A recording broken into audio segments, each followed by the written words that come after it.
Sa bawat yugto ng ating buhay, haharap tayo sa mga mahihirap na desisyong kailangan nating gawin. Ang bawat isa sa mga ito ay may malalim na epekto sa ating kinabukasan. Kaya sa video na ito, pag-uusapan natin ang mga mahalagang desisyon na dapat nating gawin na maaaring magpabago sa takbo ng ating buhay. Una, pag-iipon at pag-i-invest habang maaga pa. Ito na yata ang isa sa pinagsisisihan ng karamihan, ang di nila pag-iipon ng pera habang maaga pa, at ang desisyon na mag-ipon kasi at mag-invest ay nakakaapekto sa iyong financial future. Mahalaga na magkaroon ng tamang disiplina sa paghawak ng pera at matutunan ng tamang paraan ng pag-i-invest habang maaga pa o bata ka pa. Dahil ang pagkakaroon ng savings ay malaking tulong sa iyo kapag may emergency o bigla ang gastusin. Ang tamang investment naman ay magbibigay sa iyo ng dagdag na kita na magagamit mo para sa iyong mga pangarap tulad ng pagbili ng bahay, edukasyon ng anak at pagre-retire.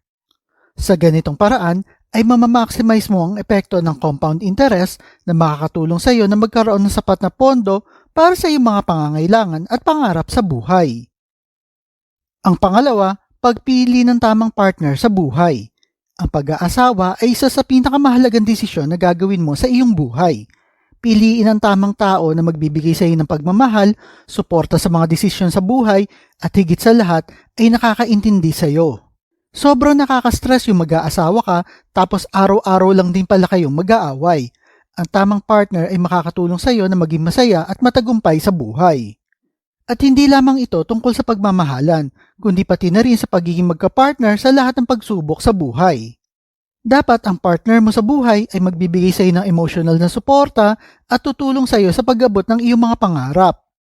Mahalaga na ang iyong partner o ang iyong asawa ay may parehong values ng katulad sa iyo at goals upang maiwasan ang mga conflict sa hinaharap. Ang pangatlo, pagbuo ng pamilya. Magkaiba ito sa pag-aasawa. Ang pagpapamilya ay pagkakaroon ng mga anak na dapat mong palakihin ng tama at may maayos na buhay. Sa panahon ngayon na di naman lahat ng mag-asawa ay gustong magkaanak, ngunit kung mag-decide kayo na magkaanak ay dapat handa kayo emotionally, mentally at financially. Ang pagkakaroon ng anak ay isang malaking responsibilidad. Ang pagiging magulang ay nangangailangan ng matinding paghahanda at commitment. Kailangan mong tiyakin na handa ka sa mga hamon ng pagiging magulang at may kakayahan ka magbigay ng magandang kinabukasan para sa iyong mga anak. Kaya mahalaga na pag-isipan mabuti kung kailan ang tamang oras para magkaanak at kung ilan ang nais mo maging bahagi ng iyong pamilya.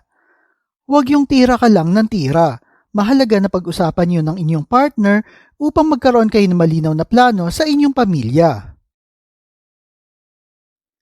Ang pang-apat, pagtapos ng pag-aaral. Nagkalat ngayon yung mga online guru at mga success coach na sinasabing di naman talaga importante na makapagtapos ka ng pag-aaral, instead, magsimula ka na lang ng negosyo.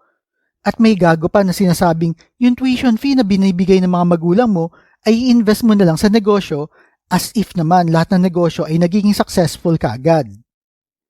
Iba pa rin kasi yung nakapagtapos ka ng pag-aaral. Isipin mo na lang yung pagpasok mo sa college, ilang taon mo lang itong paghihirapan pero habang buhay mo ng pakikinabangan. Yes, nasa makabagong panahon tayo ngayon at nagkalat sa social media yung mga guru at sinasabing di naman talaga importante yung pag-aaral para lang bumili ka ng mga course nila. Ang panglima, pagsisimula ng negosyo. Ang pagsisimula ng negosyo ay isang malaking hakbang na nangangailangan ng tamang pagpaplano at paghahanda. Mahalaga na magkaroon ka ng sapat na kaalaman at experience kung paano mo patatakbuhin ang negosyong napili mo. Dapat habang maaga ay magsimula ka muna ng trial and error sa negosyong napili mo. Huwag yung all out agad dahil tandaan mo na di lahat ng negosyo ay nagiging successful sa unang attempt. Kaya kailangan nito ng masusing paghahanda at pagpaplano. Kailangan mong pag-aaralan ng market mo at magkaroon ka ng sapat na kapital at malaman yung mga strategy para magtagumpay ito. Narito ang isang pro tip. Bago ka magsimula ng negosyo na pupusuan mo, mamasukan ka muna sa mga negosyo na may same business idea mo para magkaroon ka ng tips and tricks sa mga proseso at pag-manage ng mga produkto. Consider mo ito bilang isang training ground kasi dito mo malalaman kung yung business idea mo ay kaya mo bang i-manage at yung pros and cons ng business na ito. Ang pang-anim, pag-aalaga ng kalusugan. Ang sabi nga nila, health is wealth. Huwag mong patayin ang sarili mo kakatrabaho at itigil na ang mga bisyo dahil tandaan mo, nasa huli ang pagsisisi. At yung mga habits mo ngayon ay nagdidictate ng kalusugan mo sa hinaharap. Mahirap magkasakit dahil unang-una, malaking gastos ito. Pangalawa, abala ito sa mga taong nakapaligid sa iyo. At pangatlo, wala kang ma-accomplish sa buhay mo kung ikaw ay may sakit at lagi nanghihina. Ang pag-aalaga sa iyong katawan ay nagbibigay sa iyo ng lakas para matupad ang mga pangarap mo sa iyong buhay. Magkaroon ng tamang diet at exercise na nagpapalakas ng iyong katawan at nagpapababa ng chance na magkaroon ng sakit. Bantayan mo rin ang mental health mo, umiwas sa stress sa buhay at mag-focus lang sa mga bagay na nasa iyong kontrol. Magkaroon din ng sapat na pahinga dahil mahalaga ito upang makabawi ang iyong katawan mula sa stress at pagod. Ang pangpito, pagpili ng mga kaibigan. Dapat ay piliin mo mabuti ang mga taong pinakikisamahan mo dahil tandaan mo na you are the average of the 5 person you stay with. Kung may 5 kang kaibigan na kupal, then kilala mo na siguro kung sino yung pang-anim. Ang mga kaibigan kasi natin ay may malaking impluwensya sa ating buhay. Ang tamang kaibigan ay nagbibigay sa atin ng suporta at inspirasyon sa oras ng pangangailangan. Sila ang nag-iimpluwensya ng mga landas na tatahakin mo sa iyong buhay, kaya mahalaga na piliin mo ang mga kaibigan mo na may positibong impluwensya at nakakatulong sa iyo sa iyong pag-unlad.